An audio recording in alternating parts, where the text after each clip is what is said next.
as our Prime Minister started Digital India campaign for digitalization India, so one should keep mobile phone.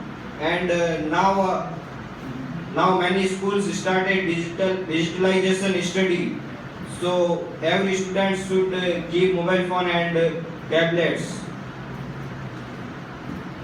Mobile phone is helps everywhere and every time to students. So mobile phone is boon for that students. And on the other hand, mobile phone is useless for students.